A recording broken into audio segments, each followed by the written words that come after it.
Hi there, this is Alex Kiri from learn.alexkiri.com. In today's video, I want to have a bit of a more philosophical discussion, but I hope you still find it interesting, even though it's not as practical as the other videos I have recorded.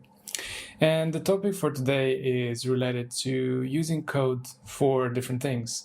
I'm sure you've heard of pipelines as code or infrastructure as code and so on.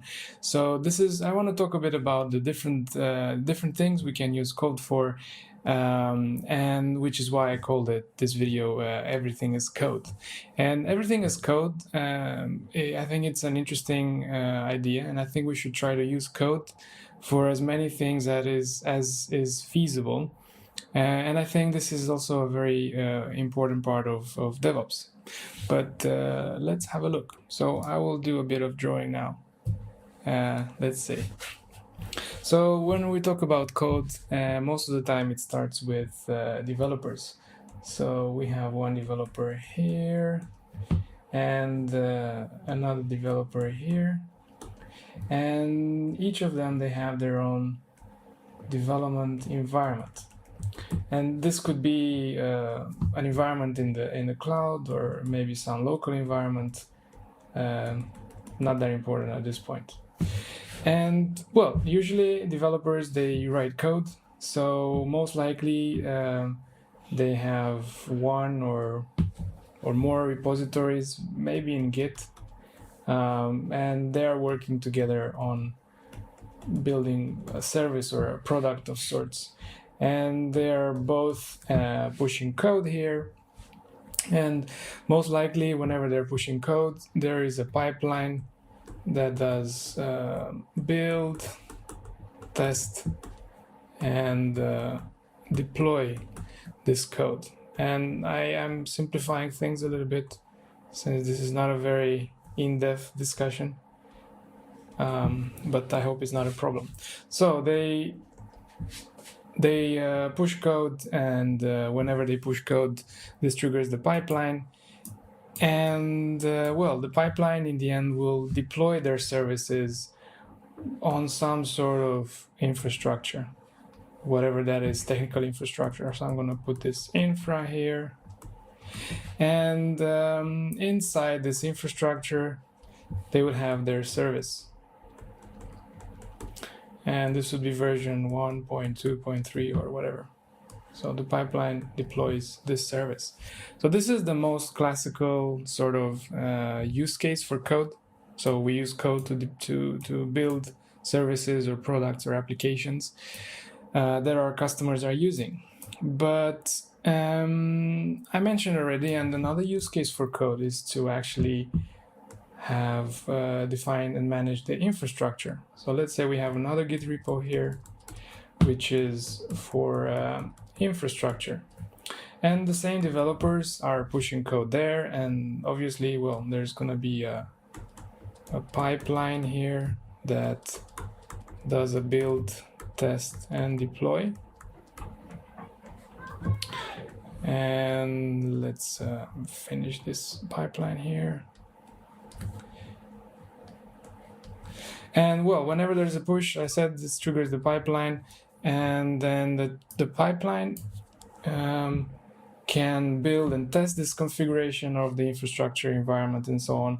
And based on how solid the tests and how much trust developers have in this pipeline or pipelines, the changes could be applied automatically or semi-automatically or whatever on the actual environment. But I guess one other thing we can do is we can also use code for the actual pipelines. So why not have the developers collaborate on another repository or more repositories, doesn't matter really, for defining their pipelines. So the same developers would push code there. And well, whenever there's a commit there, we would also have another pipeline here. Test, deploy. And let me draw this like this. And of course, this pipeline would start when there's a commit on this repository. and it will build, test, and deploy the new versions of the pipelines. And actually, what deploy would mean in this case, it would mean that would basically just update. Oh, sorry. It would just update these pipelines here and this one here. And why not redeploy itself? Redeploy a new version of itself. So I think this is pretty common use cases, although, well, not everyone does this this so far, as far as I could see from my experience. Another use case that I think is interesting to look at is, well, I think developers, I mentioned, they have development environments that they are using for building their pipelines, their infrastructure, their services, and so on and so on.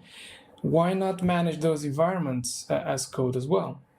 So what if developers would have in their team another repo here, which is called, which is also Git maybe, and this would be for their dev environments. And the same way they would collaborate on the rest, they would do the same here. And of course, when there is a change, there will be a pipeline, I guess you guessed it, that will build, test, and deploy this environment. Let's see, and make a circle here, and another one here.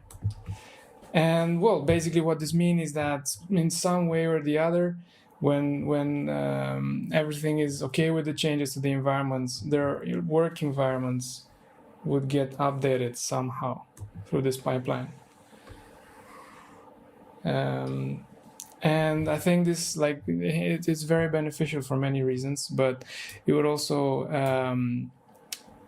imagine how fast it will make it for a new developer to join the team and be productive. They simply just maybe have to create a pipeline to personalize maybe some of these environments for him or her, and then him or her will be, well, ready to go.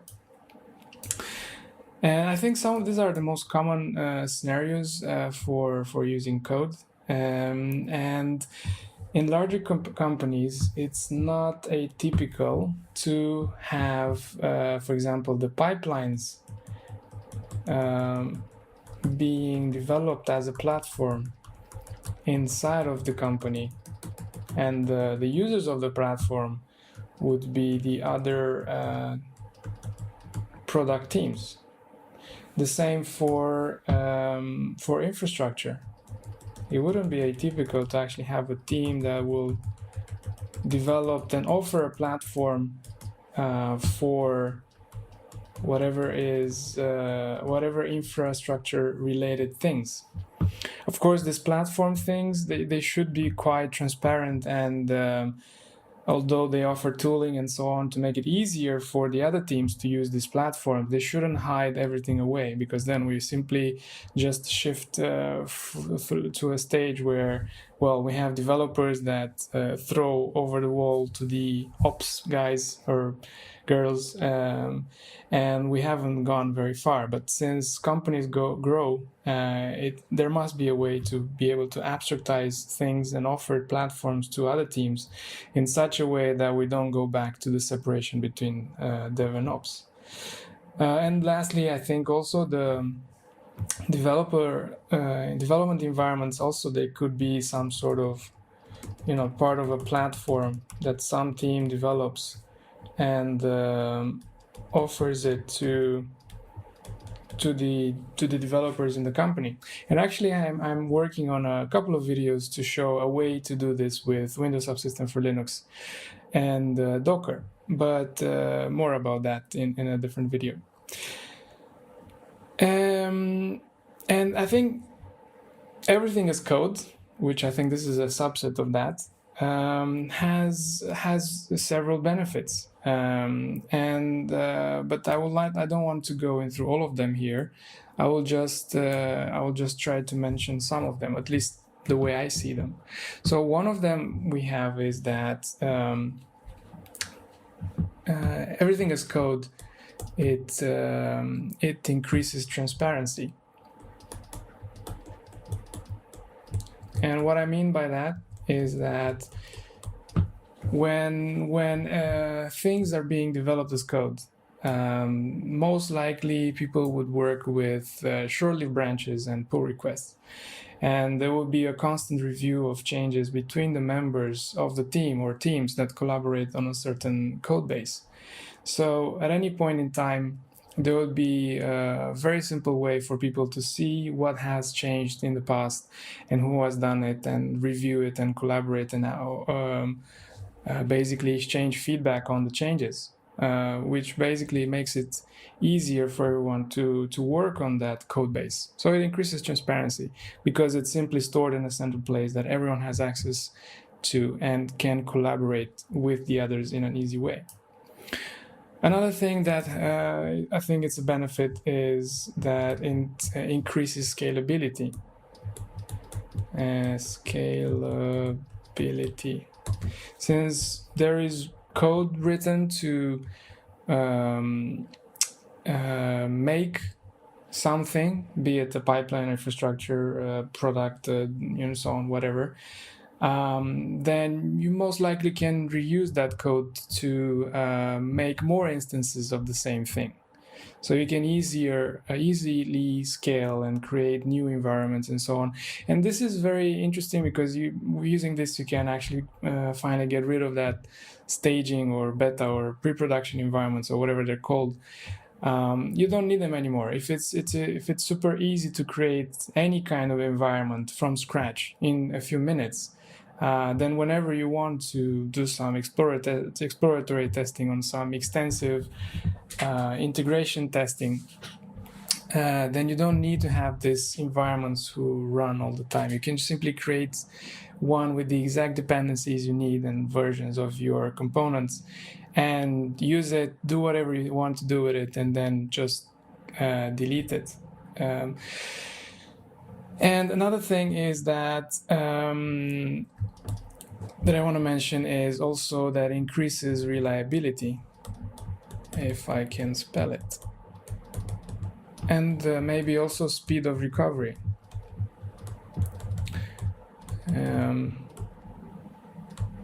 And what I mean by this, well, if something happens in production, maybe in the live environment, you can just create like that another production environment, swap it to the one that has issues, and then you can continue debugging the one with issues while your customer uses your service without any problems. So it actually empowers you to react quickly to issues and recover, and in an easy way. Of course, it doesn't apply to all the issues that might come up, but still it handles quite a good chunk of them, which I think is a very good thing. And at this point, I pretty much think that a lot of people are saying, okay, so this is so great. How come not everyone does everything as code?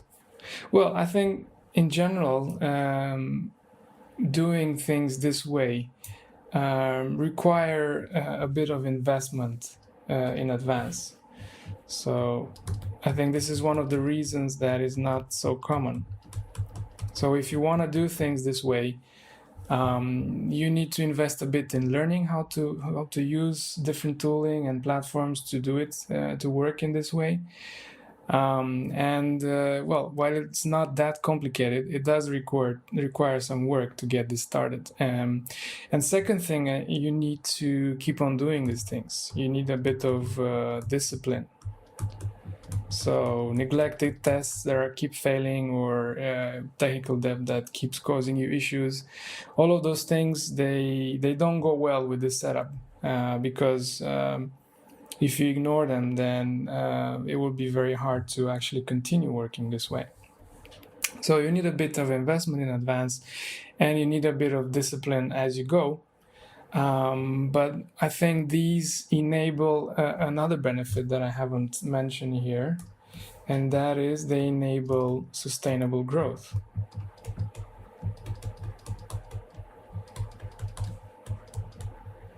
So by putting all of these things as code, it enables really good collaboration between the people in the team, And also through automation, it frees up time on like boring tasks. So people can use that time to do more creative or idea generation or feature generation things. And these are the ones that then, or maybe even enable growth in the number of people in the team and so on, because having things so streamlined and automated and so on, it's very easy to add people to teams or to groups and so on, and scale up the company to be able to achieve even more. So I think it's for all these reasons, I think having everything as code kind of perspective, whatever is feasible, of course, has a lot of benefits with some investments here and there. But I'm actually curious to see what's your take on everything as code. So do leave a comment or reach out to me on social media and tell me what you think. Until then, have a great day and see you around. Bye-bye.